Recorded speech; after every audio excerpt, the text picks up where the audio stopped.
నువ్వు ముఖ్యమంత్రి బిడ్డ వచ్చు మాకు ఏదైనా సహాయం చేసుకోవాలి మేడం. చేసిపోతామ్మా చేసిపోతా, అందుకే వచ్చిన మాకు తిందామంటే తిండి లేకుంటే కోత తీసుకున్నాం మేడం. మేము మా కోత చెప్పదీరలేవు. మా పిల్ల ఒక్క పిల్ల ఊళ్ళకి కింద ఈ ఊళ్ళో ఉంటే ఆ పిల్ల కింద వరకు ఇల్లుకు రాలే.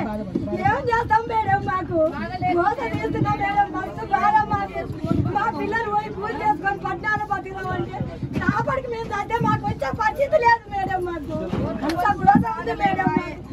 ముఖ్యమంత్రి బిడ్డ వచ్చినా మేడం నీకు దండం పెడతాం. మాట్లాడతా అందుకే వచ్చిన. ఒక్క నిమిషం నన్ను చెప్పని అమ్మా. మొత్తం ఇక్కడ ఉన్న ఆడబిడ్డలందరూ కూడా కళ్ళనీళ్ళు పెట్టుకొని మరీ కోరుతా ఉన్నారు. దయచేసి నేను ప్రభుత్వాన్ని కోరుతా ఉన్నా, ఇది కరెక్ట్ పద్ధతి కాదు. ఎంత ఆలస్యం అయితే అంత ఇంకా వీళ్ళందరూ కూడా బాధ అవుతా ఉంది. కాబట్టి ఖచ్చితంగా త్వరితగతిన వీళ్ళ కాంపెన్సేషన్ ఇవ్వాలని చెప్పి కూడా నేను డిమాండ్ చేస్తా ఉన్నా.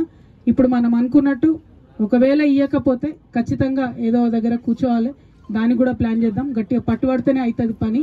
ఎందుకంటే ఎవరు గట్టిగా మాట్లాడితే వాళ్ళ పనులు అవుతున్నటువంటి పరిస్థితి ఉన్నది. కాబట్టి ఆ పని చేద్దాం. అందుకే మీ అందరి దగ్గరకు వచ్చిన.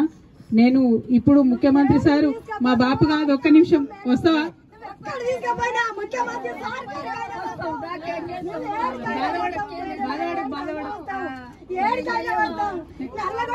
రోడ్డు మీద 8 గంటలకు మాకు 8 గంటలకు మేడం. మేము కోత తీసాం మేడం.